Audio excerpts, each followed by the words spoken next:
Hello friends, I am Prachi. और आप में से जो काफ़ी सारे स्टूडेंट्स हैं उनके मेरे पास कमेंट आए थे कि उनको ये जानना था कि जो एमएससी फ़िज़िक्स एमडीयू के लिए थर्ड सेमेस्टर है उसके अंदर आपके कौन से सब्जेक्ट्स होते हैं और आपके पास कितने सब्जेक्ट्स होंगे, या आपको मतलब कौन से सब्जेक्ट्स में ऑप्शन मिलेगा कि आप सेलेक्ट कर सकते हैं या आपका जो कॉलेज है वो सेलेक्ट कर सकता है।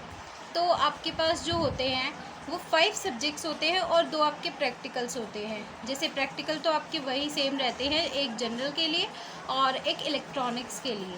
प्रैक्टिकल्स जो हैं वो आपके 4th सेमेस्टर में आके चेंज होते हैं। जैसे 4th सेमेस्टर में आपके पास रहता है, एक तो इलेक्ट्रॉनिक्स रहता है और दूसरा जो प्रैक्टिकल रहता है वो आपके पास कंप्यूटेशनल का रहता है, और जिसके अंदर आपको प्रोग्राम्स बनाने होते हैं। पर जो थर्ड सेमेस्टर होता है उसके अंदर आपके पास प्रैक्टिकल तो जो है वो सेम ही रहेंगे।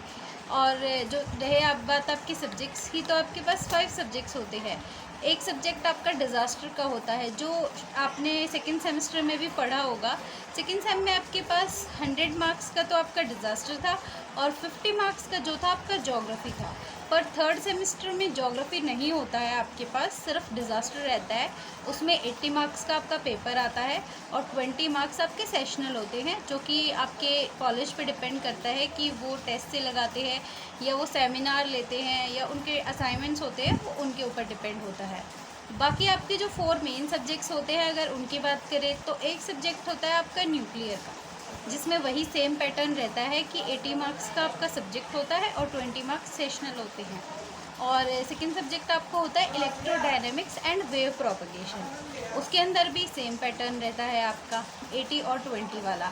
फिर आपके 2 सब्जेक्ट्स जो होते हैं उनके अंदर आपकी चॉइस होती है, वो आपके इंस्टीट्यूट पे, आपके कॉलेज पे डिपेंड करता है। पर मेनली जो एमडीयू यूनिवर्सिटी के अंडर कॉलेजेस आते हैं, I mean mostly colleges, 90% colleges जो हैं उनके अंदर आपको थर्ड सब्जेक्ट जो है वो इलेक्ट्रॉनिक्स दिया जाता है, और जो आपका फोर्थ सब्जेक्ट है वो कंप्यूटेशनल दिया जाता है। और जो आपका फोर्थ सब्जेक्ट होता है कंप्यूटेशनल, उसके अंदर आपको फोर्ट्रन पढ़ाया जाता है। जैसे फोर्ट्रन थर्ड सेमेस्टर में तो आपको फोर्ट्रन पढ़ाया जाएगा और फोर्थ सेमेस्टर जो होगा उसके अंदर आपको मैटलैब पढ़ाया जाएगा। ये दोनों ही कंप्यूटर लैंग्वेजेस हैं, मतलब इसको हमें अच्छे से पढ़ना होता है, क्योंकि ये हमारे आगे जाके अगर आप इस पर कंटिन्यू करते हैं अपनी स्टडीज़ को तो ये आपके लिए काफ़ी ज़्यादा हेल्पफुल रहेंगे।